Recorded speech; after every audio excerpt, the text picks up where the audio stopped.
ఎందుకు అరెస్ట్ చేస్తారు? మీరు అరెస్ట్ అయ్యారా? ఇప్పుడు వచ్చిర్రు ఆల్రెడీ. మేడం కూడా ఈయనే ఉంది, మనోజ్ అన్న వాళ్ళంతా కూడా వచ్చిర్రు.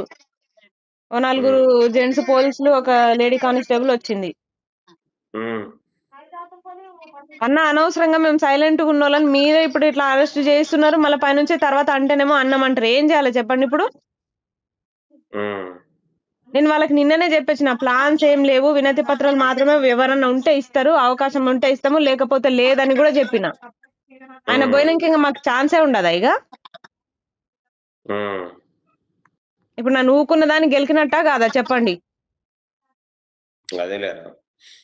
ఇప్పుడు పైనుంచి ఆర్డర్స్ లేదే పోలీసులు వస్తారా అన్న?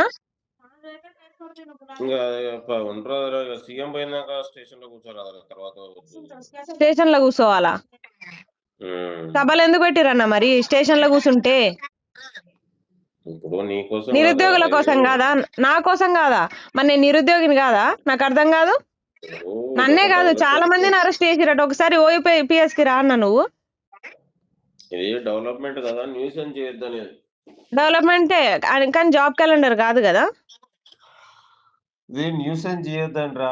న్యూసెన్స్ ఎవరు చేస్తుర్రు అన్న? దండం ఎందుకు పెట్టడము? ఆల్రెడీ నిన్న అనౌన్స్మెంట్ కూడా ఇచ్చినాం కదా మేము, ఎలాంటి న్యూసెన్స్ చేయము, ఎలాంటి ఆందోళన చేయము, స్వాగతిస్తున్నామని కూడా చెప్పినా కదా. అవన్నీ ఉండవా ఆధారాలు? మీడియా చూస్తే మీరు ఒప్పుకుంటారు కదా. ఇప్పుడు అంత క్లియర్ గా చెప్పిన తర్వాత కూడా తొలి వెలుగు ఛానల్లో ఉంది. నిన్న మీరు కూడా మాట్లాడారు, నేను కూడా అక్కడనే ఉండి మాట్లాడిన తర్వాత కూడా ఇప్పుడు అరెస్టులు చేయించడం ఏందన్నా? దేవుడు చెప్పినా నేను వినానన్న. తర్వాత నేను చెప్తున్నా, నన్ను ఈ రోజు అరెస్ట్ చేస్తే మాత్రం నాకు చాలా పనులు ఉన్నాయి, ఊర్లో ఎలక్షన్స్ ఉన్నాయి, నేను నైట్ షాపింగ్ చేసి వచ్చి ఇప్పుడు వెళ్ళాలని నేను ఫిక్స్ అయినా. నన్ను ఇప్పుడు అరెస్ట్ చేయించడం ఏంది?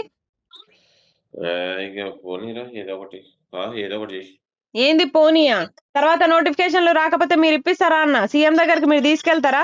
ఆయనే వచ్చినప్పుడు ఒక వినతి పత్రం ఇప్పియకపోతే ఎందుకన్నా ఇక్కడ మొక్కలు చూసుకొని మనము? ఇంతమంది మీరు తెలుసు, మానవతరాయణ తెలుసు, ఇంతమంది తెలిసిన వాళ్ళ మధ్యలోనే మాకు అవకాశం లేకపోతే రేపన్నాడు ఆయన దగ్గరికి మమ్మల్ని రానిస్తాడు ఆయన? ఆయన ఒక సీఎం, ఆయన ఒక కథ. ఒక నిమిషం ఆగరా, ఫోన్ వస్తుంది.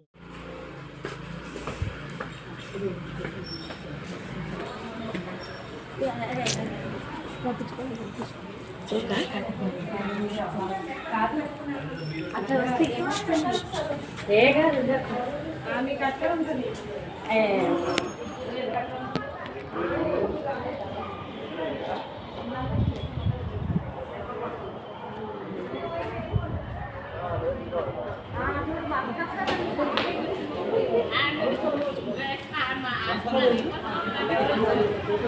లేదు లేదు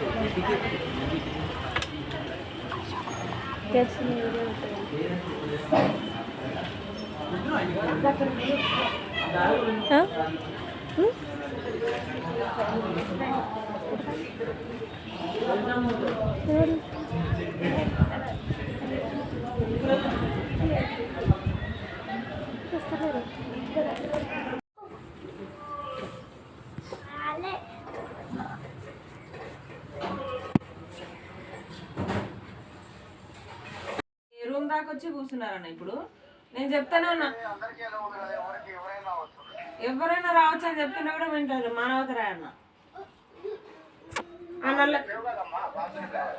పాసులు లేవు, ఏం లేవు, అసలు రావద్దని చెప్పేసి నేను లేవని కూడా లేవలో వచ్చి కూర్చున్నారు.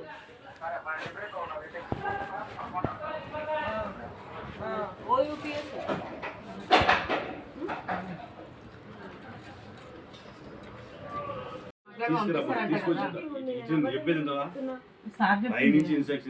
తీసుకురావాలి. దాని తర్వాత ఏంటంటే మనం లోపల పంపిస్తా. ఇది ముచ్చట మీరు చూడండి ఒకసారి. నమ్ముతున్నామ్మా, చూసుకొని పైన చెప్పేసుకుని వచ్చిందని కౌంట్ చేసుకొని ఇంకేం చెప్పిండు కదా సార్. నీకు తెలవదు అది. ఇక మనం కోఆపరేటివ్ ఉంటే అయిపోతుంది. లేకుండా లాస్ట్ వరకు మేము రావాల్సి అసలు ఎవరిని లేకుండా కానీ లాస్ట్ వరకు రావాల్సి వచ్చింది. కోఆర్డినేషన్ చేసుకున్నారు ఆస్మా, ఎందుకు ఇబ్బంది పడతావు? నాకు మీటింగ్ ఉన్నందుకు, లేకపోతే నేను అసలు అట్టగా నాకు మీటింగ్ ఉంది అది కోఆర్డినేషన్ లో చేసుకుందాం. దాంట్లో ఇబ్బంది ఉంది.